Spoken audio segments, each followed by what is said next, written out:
Dan seperti biasa sebelumnya kami hadirkan muqaddimah fiqhiyah, sekelumit tentang muqaddimah fikih yang kita masih bab pembahasan tentang masalah masarifuz zakati.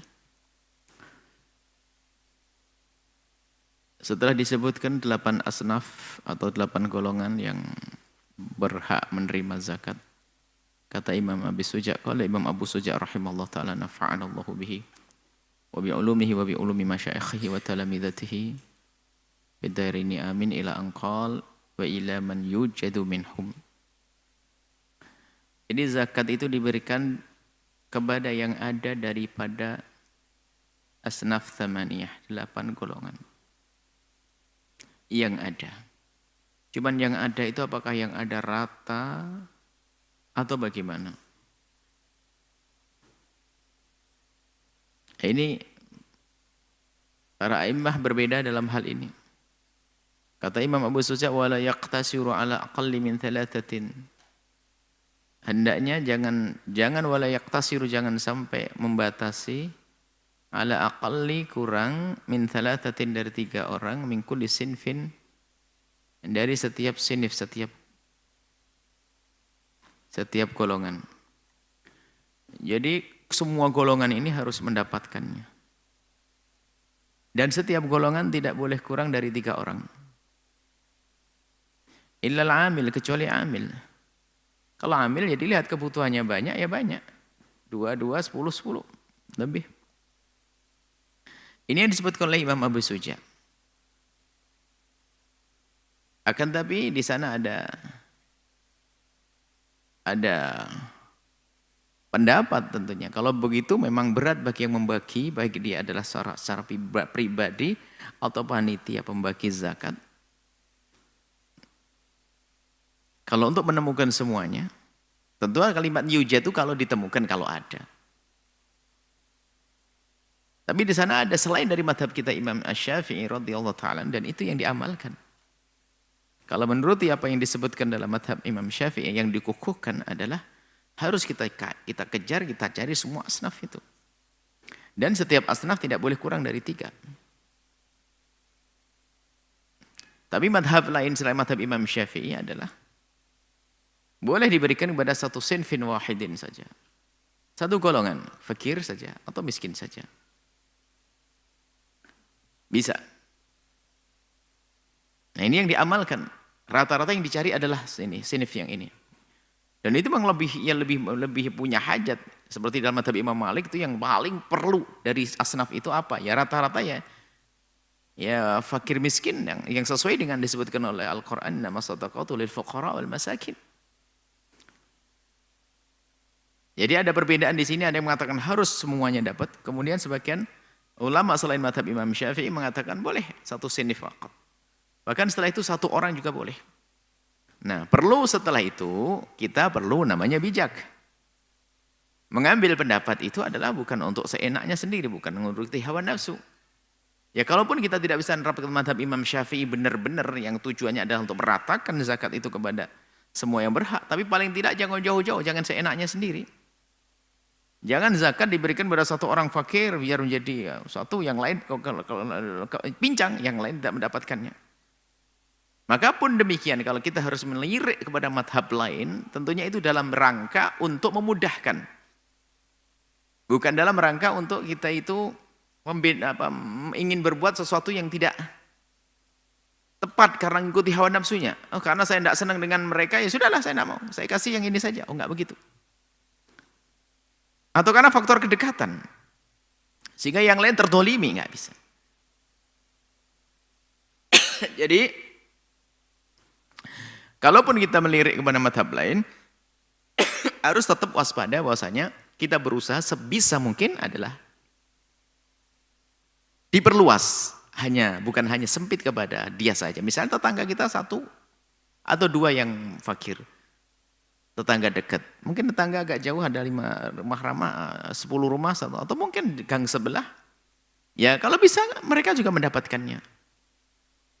Jangan hanya karena tetangga dekat nanti ya sudah saya kasih ini saja deh semuanya. Padahal masih bisa dibagi, ya jangan begitu. Biarpun sah.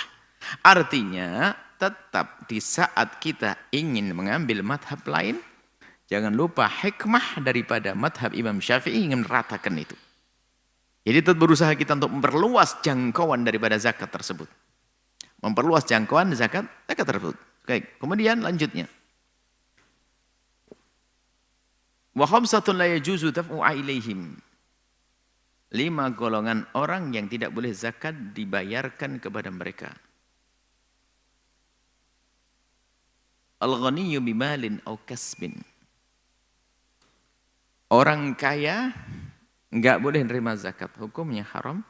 Dan kalau kita tahu kok kita bayarkan kepadanya tidak sah zakat. Kalau pribadi harus kita keluarkan lagi, kalau kita panitia harus mengganti. Makanya harus menduga betul kita itu kalau dia adalah orang yang berhak daripada asnaf thamaniyah. 5 orang yang tidak boleh adalah ghani, orang yang kaya. Kaya itu ada 2 macam. Kaya bimalin dengan harta, ada kaya bikasbin dengan kerjaan. Dia nggak punya harta. Aset nggak punya, rumah megah nggak punya, tanah luas nggak punya. Cuman gajinya itu berlebihan cukup. Maka dia kaya bil kasbi.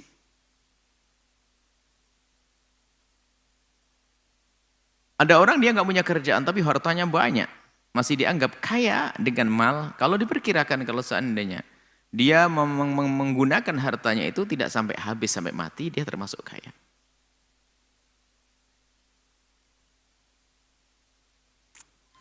Di dalam menghukumi fakir dan miskin juga sama.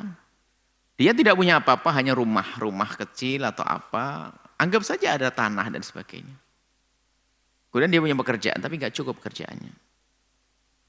Kerjaannya nggak cukup. Maksudnya hasilnya tidak cukup, gajinya tidak cukup. Kemudian setelah itu dilihat hartanya juga tidak seberapa. Kalau seandainya dijual jadikan duit, paling ya 2 tahun sudah habis. Belum mati sudah habis. Jika demikian keadaannya, maka dia masih digolongkan sebagai orang yang berhak dari kaum fakir dan miskin. Kemudian yang kedua adalah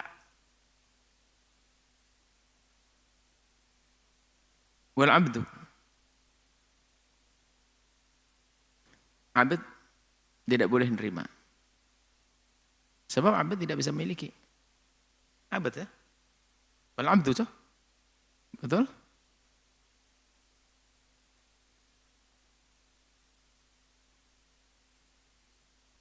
Tidak boleh menerima karena kalau biarpun abd tidak punya apa-apa, tapi kalau dia mendapatkan apa-apa, jatuhnya milik tuannya. Jadi dia tidak bisa memiliki apa-apa. Kecuali abd yang sudah disebutkan abd yani, yaitu mukatab. Budak mukatabnya sudah disebutkan bahwasanya budak yang sudah ada perjanjian dengan tuannya untuk memerdekakan dengan cara menebus. Jadi tuannya membebaskan dia untuk bekerja mencari uang, nanti setelah itu uangnya dibayarkan kepada sayyidnya, kepada tuannya. Jika sudah sesuai dengan hitungannya dia merdeka. Dia selebihnya enggak, karena akan dimiliki oleh bosnya, tuannya. Wa Banu Hashim wa Banu Muttalibi. Banu Hashim, Banu Muttalibi, ahli bait Rasulullah sallallahu alaihi wasallam. Dari Banu Hashim, Banu Muttalib tidak boleh menerima zakat. Keturunan daripada baginda Nabi Bani Hashim. Dari Banu Muttalib termasuk Imam Syafi'i Muttalibi. Keturunan baginda Nabi Bani Hashim, Sayyidina Imam Ali Hashimi. Karena baginda Nabi punya keturunan ada Sayyidat Fatimah Zahra, ada Sayyidina Imam Ali Hashimi. Sampai hari ini adalah Banu Hashim beliau. Nah, Banu Muttalib juga tidak boleh menerima zakat. Ini yang dikukuhkan oleh para ulama. Akan tapi para ulama banyak sudah dengan ijtihad mereka sudah mulai ya ini cara memperhatikan Banu Hashim, Banu Muttalib. Waktu itu kenapa kok tidak diberi zakat Banu Hashim dan Banu Muttalib? Bahkan Nabi sendiri yang mengatakan la tahillu li Muhammadin wa la li ali Muhammad. Tidak boleh ini, tidak halal yang namanya sedekah atau zakat ini untuk keluarga Nabi Muhammad, untuk Nabi Muhammad dan keluarga Nabi Muhammad. Bahkan suatu ketika Sayyidina Hasan itu kemasukan dalam mulutnya dari korma zakat. Nabi mengeluarkan daripada mulut Sayyidina Husain, Sayyidina Hasan seperti mengeluarkan racun dari mulut. Dicolek, dikeluarkan betul. Baginda Nabi menjaga cucu beliau dari makan zakat. Nabi tidak menerima zakat. Ahli bait Nabi tidak menerima zakat. Dan kalau kita bayarkan zakat ke orang yang tidak boleh menerima zakat, maka tidak jatuh sebagai zakat. Maka ini juga nasihat, jika ahli bait datang kepada kita lalu dia punya hajat. Bagaimana? Memang dia tidak boleh mendapatkan zakat menurut pendapat yang dikukuhkan. Tapi dia punya hajat, apakah kita biarkan begitu saja? Kemudian ini ada pendapat lain. Orang mutaakhirin sudah mendiskusikan masalah ini. Bahwasanya Banu Hashim, Banu Muttalib sudah boleh bisa menerima zakat karena kasusnya beda. Keadaannya beda dengan zaman dulu. Zaman dulu Banu Hashim, Banu Muttalib tidak boleh mendapatkan zakat karena mereka masih mendapatkan khumusul khumus. Khumusul khumus itu adalah harta rampasan perang, itu dibagi 5. Setelah dibagi 5, seperlima dari 5, dibagi 5, seperlima dari 1 bagian itu adalah haknya ahli bait Rasulullah sallallahu alaihi wasallam. Karena masih ada khumusul khumus, maka terjamin mereka. Paling tidak tercukupi. Nah sekarang sudah tidak ada khumusul khumus, kemudian setelah itu tidak boleh menerima zakat. Lalu bagaimana nasib fuqara dari ahli bait Rasulullah sallallahu alaihi wasallam? Dari Bani Hashim dan Banu Muttalib, bagaimana keadaan mereka? Khumusul khumus tidak ada, menerima zakat sudah tidak. Maka di sini ulama sudah mulai berpikir masalah ini, tentunya ini ijtihad yang bisa diterima juga. Sebab-sebabnya juga jelas, keterangannya jelas. Maka Bani Hashim, Bani Muttalib boleh menerima zakat. Nah ini pendapat. Dan ini masuk akal. Dan ini bisa diterima karena apa? Banyak kita menemukan dari Bani Hashim, Bani Muttalib, mereka adalah fuqara. Bahkan bukan saja fuqara, sudah fakir, tidak ada yang menafkahi, kemudian ya ada, mohon maaf, dari janda-janda yang sepuh, kemudian Masya Allah, bahkan ada yang sakit dari mereka. Baik, ini adalah pendapat ulama. Cuman kita, bagaimana kita menghadapi mereka? Ahli bait Rasulullah SAW di saat datang kepada kita, atau kita menemukan mereka dalam keadaan fakir, dilihat pada diri kita. Kalau memang kita tidak punya uang yang bisa kita berikan kecuali uang zakat, ya bisa saja kita berikan dari uang zakat. Tapi kalau kita masih punya rezeki selain zakat, maka sangat tidak pantas kita memberikan ahli bait Nabi dari uang zakat. Karena uang zakat itu ada dikatakan min asakhi amwalin nasi. Bagaimana dari kotoran harta manusia kita berikan kepada ahli bait Rasulullah sallallahu alaihi wasallam? Kalau kita punya uang dan kita kaya, hendaknya kita beri yang bukan daripada zakat. Biar kita tetap dalam madhab Imam Syafi'i. Kemudian sisi lain kita menghargai ahli bait Nabi Muhammad sallallahu alaihi wasallam, tidak memberikan mereka dari uang zakat. Kalau kita maunya uang yang lainnya. Tapi ini adanya hanya uang zakat saja. Sementara ini ahli bait Rasulullah ini punya hajat. Bagaimana kisahnya? Apakah kita biarkan terlantar dengan sakitnya, dengan kefakirannya? Ya nggak mungkin dong. Baru pendapat tadi dipakai. Nah ini perlu. Di sini ada dzuk, ada rasa. Bukan sekedar kita menjalankan amal dengan ilmu yang dengan akalnya, tapi perasaannya. Sekarang ini Nabi sudah menyebutkan. Innaha min ausakhi amwalin nasi. Dikatakan ini adalah hiya ausakhu amwalin nasi. Ini adalah kotoran harta manusia. Akankah kita berikan kepada ahli bait Nabi SAW? Kecuali dalam keadaan darurat tadi, misalnya kita tidak memiliki harta yang lain kecuali zakat yang akan kita bayarkan. Kemudian kita menemukan ahli bait Rasulullah dalam keadaan fakir, baru kisahnya semacam itu. Baik, kita lanjutkan. Wal kafir, orang kafir tidak bisa boleh menerima zakat. Wa man talzamul muzakki nafaqatahu. Wa man talzamu al-muzakkiya wa man nafaqatuhu. Orang yang wajib dinafkahi oleh sang muzakki. Misalnya Anda wajib mengeluarkan zakat, Anda kaya raya. Anda dagang emas atau Anda memiliki apa saja uang yang cukup sehingga sampai Anda harus bayar zakat. Sementara di bawah naungan Anda ada orang yang Anda rawat di rumah Anda. Maka siapapun yang di bawah naungan Anda yang makan bersama Anda yang Anda nafkahi, maka tidak boleh Anda memberikan zakat kepada mereka.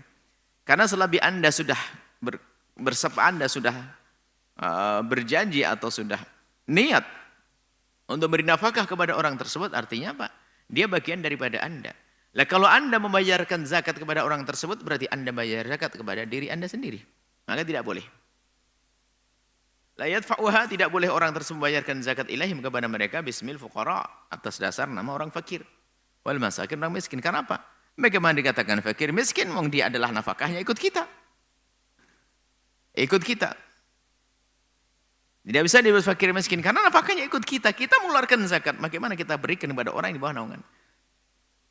di bawah anaknya, diberikan pada anaknya, nggak bisa. Kan kalau anaknya masih di bawah naungannya.